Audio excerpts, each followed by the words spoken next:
నువ్వే అగ్నిపర్వతం, లోపమేది లేదిక్కడ, లోకమంతా నీదే కాయం.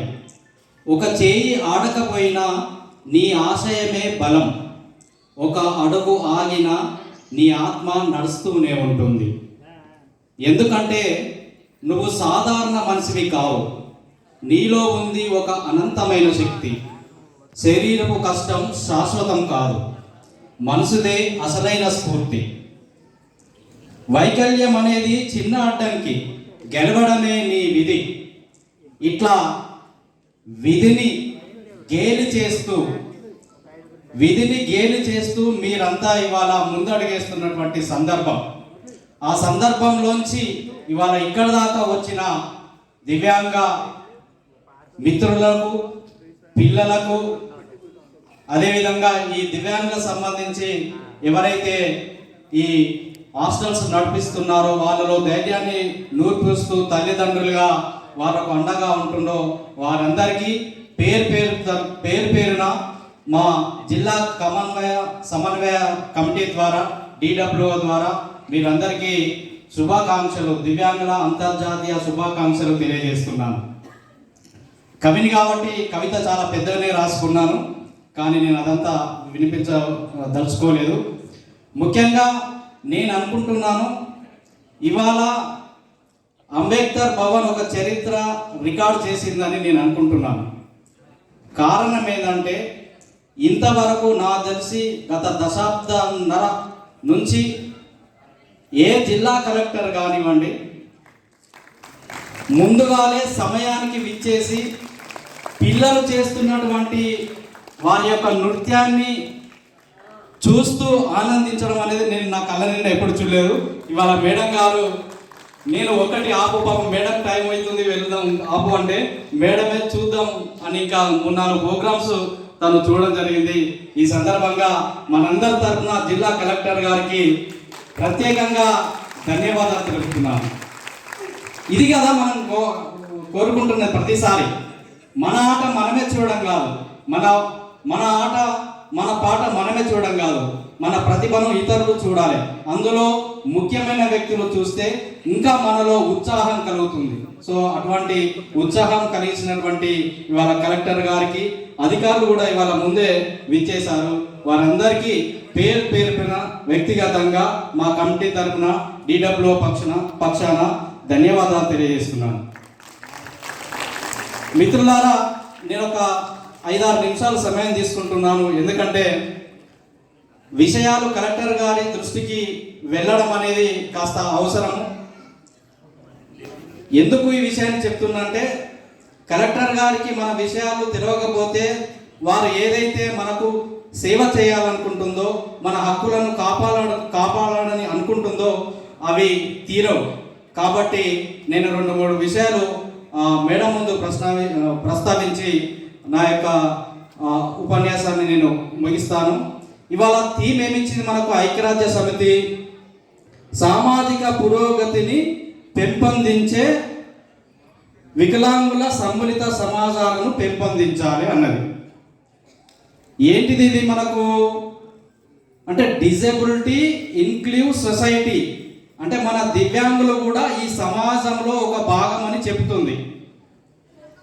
దివ్యాంగులు సమాజంలో భాగమని చెప్పినప్పుడు మరి ఏం చేయాలంటే, దివ్యాంగులకు సంబంధించి యాక్సెసిబిలిటీని ఇవాళ ప్రభుత్వం ఎక్కడైతే యాక్సెసిబిలిటీ సరిగా లేదో ఆ యాక్సెసిబిలిటీని ఖచ్చితంగా అమలు చేయాలి. అదేవిధంగా సమ్మిళిత కార్యాచరణ అన్నది కాబట్టి ఖచ్చితంగా ఈ కార్యక్రమం అంటే మన పార్టిసిపేషన్ కూడా సకలాంగులతో సమానంగా మన పార్టిసిపేషన్ కూడా ఉండే విధంగా ఈరోజు ప్రభుత్వం కానివ్వండి, అధికారులు కానివ్వండి చర్యలు తీసుకోవాల్సిన అవసరం ఉంది.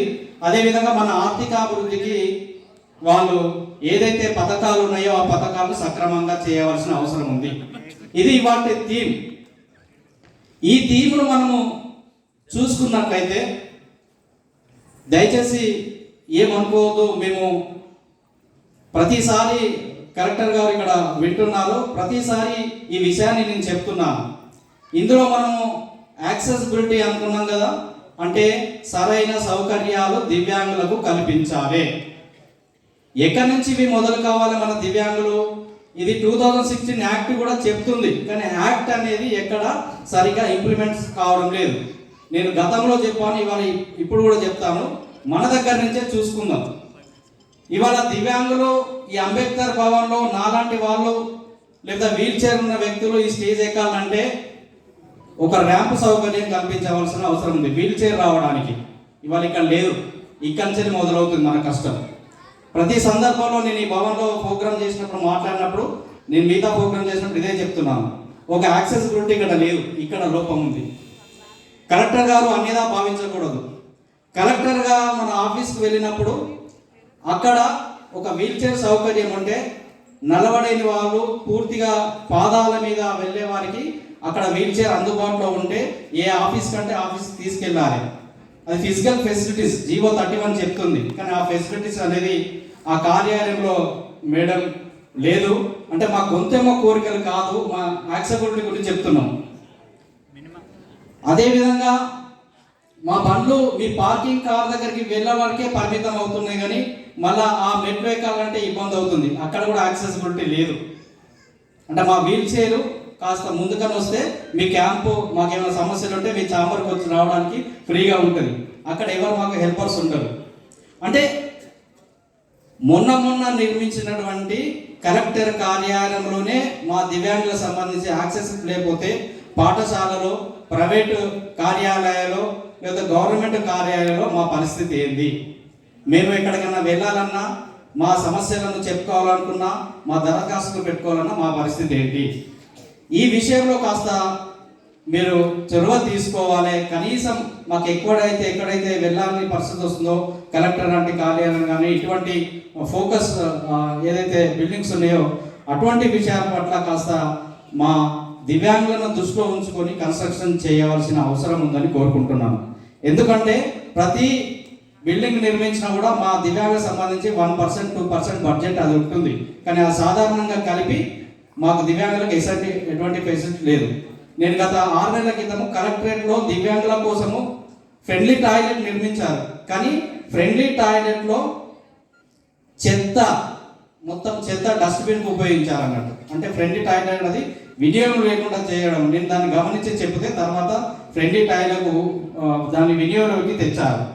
అంటే అట్లా ఒక వివక్షత అనేది కొనసాగుతుంది. అటువంటి చూపు లేకుండా గౌరవనీయులు కలెక్టర్ గారు ఈ దృష్టి కేంద్రీకరించాలని కోరుకుంటున్నాం. అదేవిధంగా జిల్లాలో 2016 యాక్ట్ ప్రకారము దివ్యాంగులకు సంబంధించి సమన్వయ కమిటీని ఏర్పాటు చేయడం జరిగింది. గతంలో ఉన్న కలెక్టర్ గారు ప్రతిసారి ఏర్పాటు చేస్తున్నారు. మేము 5 డిస్ట్రిక్ట్ కమిటీ మెంబర్స్ ఉంటాము. కాకపోతే ఏనాడు మా సమన్వయ కమిటీ 3 నెలలకు ఒకసారి కలెక్టర్ తోటి మీటింగ్ అటెండ్ అయ్యి మా సమస్యలు చెప్పుకోవాలి. ఎవరైతే మా ప్రతినిధులు ఉన్నారో వారంతా సమస్యలు చెప్పుకోవాల్సిన అవసరం ఉంది. కానీ ఏనాడు మా డిస్ట్రిక్ట్ కమిటీ మెంబర్స్ కలెక్టర్ తోటి మీటింగ్ జరపబడిన సందర్భం లేదు. దయచేసి ఈ దృష్టి కూడా మీరు తీసుకొస్తున్నాం. ఎందుకంటే మా సమస్యలు చెప్పాలంటే మా కమిటీ తోటి కంపల్సరీ 3 నెలలకు ఒకసారి యాక్ట్ ప్రకారము మీటింగ్ ఏర్పాటు చేసే అవకాశం ఉంటుంది. కాబట్టి అవకాశం కల్పించాలని కోరుకుంటున్నాను. అదేవిధంగా ఇక్కడ కన్క్లూజన్ చేయడానికి రాసారు, నేను చేస్తున్నా. ఎందుకంటే కలెక్టర్ గారు వచ్చారు కాబట్టి వాళ్ళ దృష్టికి తీసుకెళ్తే కొన్ని సమస్యలు పరిష్కారం అయితే ఆలోచనలో భాగంగా ఇవాళ చెప్తున్నా. ఆర్టీసీ డిపార్ట్మెంట్ వచ్చిందో లేదో, ఇవాళ ఉచిత బస్ ఎవరైతే బస్ సౌకర్యం కల్పించారో మహిళలకు మాకు చాలా సంతోషం. కానీ ఇవాళ మాకు బస్సులో కేటాయించబడిన సీట్లను మాకు ఇస్తలేరు. మాకు 1, 2 బస్సులో సీట్ కేటాయించబడుతుంది. మేము కుంటుకుంటూ మెంటుకుంటూ పడుకుంటూ లేచుకుంటూ బస్సు ఎక్కితే మా సీట్లు మాకు ఇస్తలేదు. మానవ విలువలు ఇవాళ లేవు, రూపాయి పడిపోతున్నట్టుగా మానవ విలువలు పడిపోతున్నాయి. కాబట్టి ఆర్టీసీ మేనేజర్ ఒకవేళ ఈ డిపార్ట్మెంట్కి ఇక్కడ వచ్చినట్లయితే వాళ్ళకి మా తరఫున రిక్వెస్ట్ ఏం చేస్తున్నాం అంటే, దివ్యాంగులకు సంబంధించిన కేటాయించిన సీట్లలో దివ్యాంగులు కూర్చోవాలి అని ఒక స్టిక్కర్ అతికేయండి దయచేసి. లేకపోతే కండక్టర్కు బస్సు డ్రైవర్ కన్నా చెప్పి కూర్చోే విధంగా సెట్ చేయండి. వాళ్ళు ఎవరు పట్టించుకుంటలేరు, అది మా రైట్. అది కండక్టర్ను డ్రైవర్ను దాడి చేస్తే శిక్ష అని అక్కడ స్టిక్కర్లు అతికేస్తున్నారు. దాంతో పాటుగా మా దివ్యాంగులను కేటాయించిన సీట్లో మేము ఎక్కినప్పుడు మాత్రమే మా అవకాశాన్ని మాకు ఇప్పించే విధంగా డిపో మేనేజర్ గారికి కలెక్టర్ గారు కాస్త సూచప్రాయంగా చెప్పాలని ఈ సందర్భంగా కోరుతున్నాము. మేడం, మా దివ్యాంగుల ఎంప్లాయీస్ తరఫున ప్రతి సంవత్సరం ఎలక్షన్స్ డ్యూటీస్ వేస్తున్నారు. ఎలక్షన్ డ్యూటీ వేయడం వల్ల మాలో బ్లైండ్ వాళ్లకు, పూర్తిగా నడవరాని వాళ్లకు డ్యూటీ వేయడం వల్ల ఆ రోజు అక్కడికి వెళ్ళి ఆ రోజు నైట్ స్టే చేయడం వల్ల మాకు చాలా ఇబ్బందులు ఏర్పడుతున్నాయి. ఎందుకంటే వసతులు అక్కడ యాక్సెసిబిలిటీ ఉండవు, ఫ్రెండ్లీ టాయిలెట్లు ఉండవు. దానివల్ల మేము ఒత్తిడికి గురై తెల్లారి ఎలక్షన్ డ్యూటీ చేయలేని పరిస్థితి వస్తుంది. మాకు ఎలక్షన్స్ గైడ్లైన్స్ కూడా ఎగ్జామ్షన్ ఇచ్చింది, అయినప్పటికీ కూడా అందరికీ గంపగుత్తుగా వేసినట్టుగా మాకు కూడా ఎలక్షన్ డ్యూటీ వేయడం అనేది చేస్తున్నారు. దానివల్ల డ్యూటీ క్యాన్సిలింగ్ కోసము ఆఫీసుల చుట్టూ తిరగవలసి వస్తుంది. కాబట్టి ఈ విషయాన్ని కూడా దృష్టిలో ఉంచుకోవాలని కోరుకుంటూ, ఈ జిల్లాలో నిరుద్యోగుల దివ్యాంగులకు సంబంధించి బ్యాక్లాగ్ పోస్టులు గత 5-6 సంవత్సరాల నుంచి ఇంతవరకు మా నిరుద్యోగులు పిహెచ్డి, ఎంఫిల్ అయిన నిరుద్యోగ దివ్యాంగులు ఉన్నారు, కానీ బ్యాక్లాగ్ పోస్టులు సంబంధించి ఇంతవరకు ఎటువంటి ఫలితాలు కానీ ఎటువంటి పోస్టులు కానీ ఇక్కడ వేయడం జరగలేదు. ఆ విషయాలపైన ఈరోజు మరి కలెక్టర్ గారు దృష్టి సారించాలని, ముఖ్యంగా మాలాంటి సంఘాలు ఏదైనా సమావేశం పెట్టుకోవాలంటే మేడం, దివ్యాంగులకు సంబంధించి ఒక భవనం లేదు. ఇటీవల ఆదిలాబాద్లో మంత్రి గారు ఒక భవనాన్ని కేటాయించి ప్రారంభించారు. మాకు ప్రస్తుతానికి ఏదైనా ఒకటి కేటాయిస్తే మా సంఘాల పరంగా ఏదైనా ఉంటే సమావేశం పెట్టుకోవడానికి, ఎందుకంటే మేము పబ్లిక్ గార్డెన్ వెంబడి, రోడ్ల వెంబడి, ఎక్కడో వెంబడి మేము సమావేశాలు పెట్టుకున్న పరిస్థితి వస్తుంది. కాబట్టి డిడబ్ల్యూ మేడం గారికి, కలెక్టర్ గారికి ఈ సందర్భంగా మా కమిటీ ద్వారా దివ్యాంగులకు సంబంధించి ఏదైనా భవనం మాకు కేటాయిస్తే దానికి సంబంధించిన ఫెసిలిటీస్ మేము చూసుకుంటాం. కాబట్టి ఈ విషయంపై దృష్టి పెట్టాలని ఈ సందర్భంగా కోరుకుంటూ, ఇట్లా చెప్పకుండా పోతే అనేక విషయాలు ఉన్నాయి, కానీ జిల్లా పరిధిలో ఏవైతే చేయవలసిన అంశాలు ఉన్నాయో అవి మాత్రమే నేను ప్రస్తావించాలని. ఎందుకంటే మిగతా డేలో ప్రస్తావించడానికి మాకు ఎటువంటి అవకాశాలు లేవు మేడం. అందుకే దయచేసి మీరు అన్నేదా భావించవద్దు.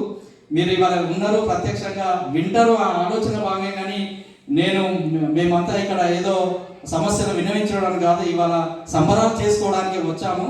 అటువంటి సమయంలో మీరు మీ విలువైన సమయాన్ని కేటాయించి మేము చెప్పే 4 మాటలు విన్నందుకు ధన్యవాదాలు చేస్తూ, ఏవైతే మేము చిన్న చిన్న సమస్యలు చెప్పినామో వాటిపైన దృష్టి కేంద్రీకరించాలని కోరుకుంటూ, ఈ సందర్భంగా మరొకసారి దివ్యాంగులు ఆత్మస్థైర్యంతో ముందడుగు వేయాలని, వాళ్ళ వైకల్యాన్ని జయిస్తే ఇవాళ చాలా మంది ముందడుగేస్తున్నారు.